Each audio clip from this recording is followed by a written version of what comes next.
Halo, Assalamualaikum warahmatullahi wabarakatuh.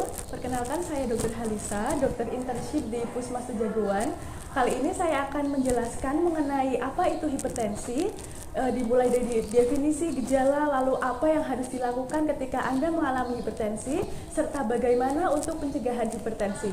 Untuk selengkapnya, silakan untuk terus mengikuti penjelasan saya setelah ini ya. Hipertensi merupakan suatu keadaan di mana tekanan darah sistolik lebih dari sama dengan 140 mm air raksa dan atau tekanan darah diastolik lebih dari sama dengan 90 mm air raksa.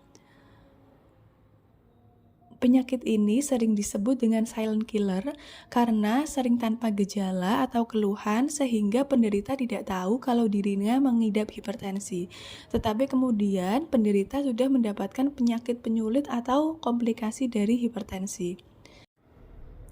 Seberapa kasus hipertensi di Indonesia? Hipertensi telah mengakibatkan kematian sekitar 8 juta orang setiap tahun. Dari data Kementerian Kesehatan, hipertensi yaitu sebagai salah satu penyakit tidak menular yang terus meningkat di Indonesia.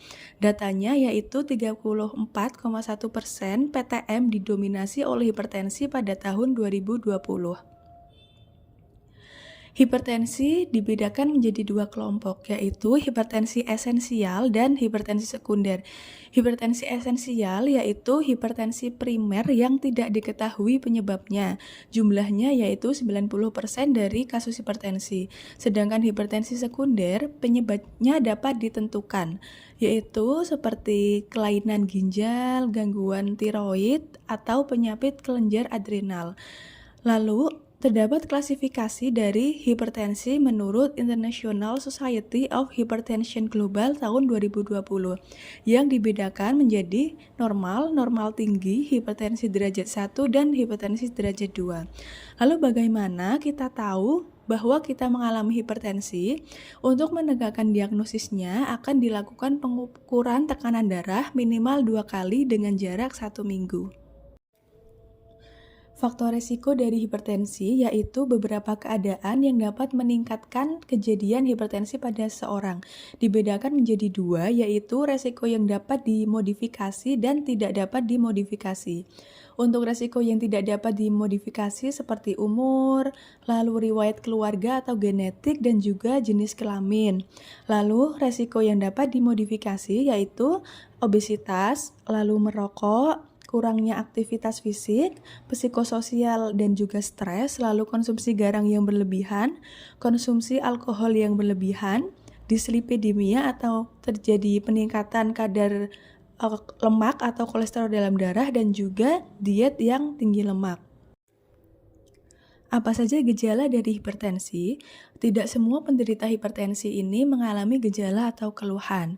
Namun apabila terdapat gejala dapat timbul seperti sakit kepala, penglihatan kabur, gelisah, pusing, jantung yang berdebar-debar, mudah lelah, dan juga rasa sakit di dada. Lalu apa yang harus dilakukan ketika seseorang sudah mengalami tekanan darah yang tinggi atau hipertensi? Yang pertama, pasien tersebut harus pergi ke fasilitas kesehatan tingkat pertama seperti puskesmas untuk mendapatkan penanganan awal dan juga kontrol. Nantinya dokter akan memberikan terapi obat hipertensi di mana obat ini merupakan pengobatan jangka panjang bahkan dapat seumur hidup dan harus diminum rutin setiap hari meskipun tidak ada gejala. Apa saja yang harus diketahui oleh pasien? Yang pertama adalah cara minum obat, dosis yang digunakan, dan berapa kali minum sehari. Lalu, pasien juga dapat mengetahui perbedaan antara obat-obat yang harus diminum jangka panjang, yaitu obat hipertensi itu sendiri, dan juga pengobatan obat jangka pendek yang untuk menghilangkan gejala dari hipertensi seperti gejala sesak ataupun nyeri. Selain meminum obat secara rutin, penderita hipertensi juga harus menerapkan pola hidup sehat. Yang pertama yaitu mengatur pola makan. Penderita hipertensi harus membatasi garam, yaitu kurang dari 1 sendok teh per hari.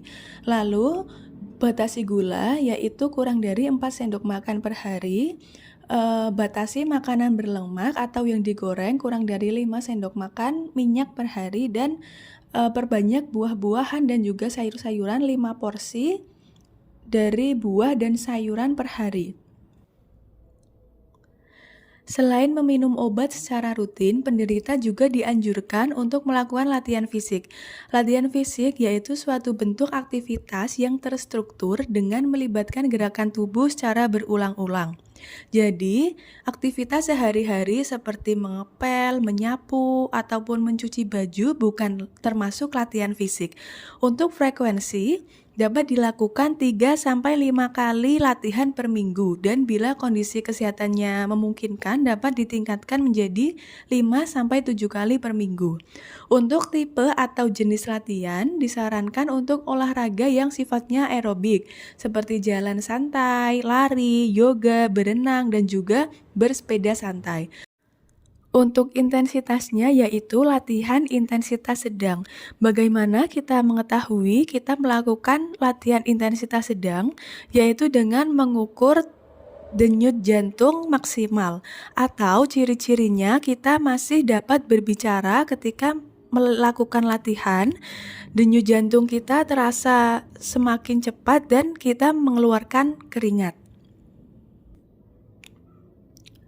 Untuk waktu latihan disesuaikan dengan kemampuan setiap individu dan dapat dinaikkan secara bertahap. Latihan dapat dilakukan 30-60 menit per kali latihan. Lalu bagi yang memiliki waktu terbatas, maka waktu latihan dapat dilakukan masing-masing 10 menit hingga terakumulasi menjadi 30-60 menit per hari.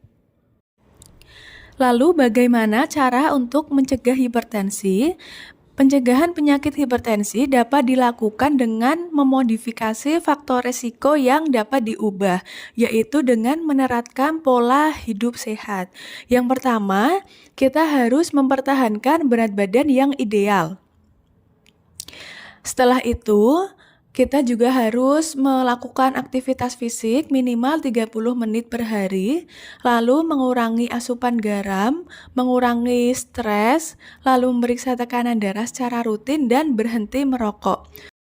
Sekian penjelasan hipertensi dari saya. Semoga penjelasan ini dapat bermanfaat bagi para kader untuk terus mengedukasi masyarakat demi meningkatkan upaya promotif dan preventif dari hipertensi. Sekian dan terima kasih.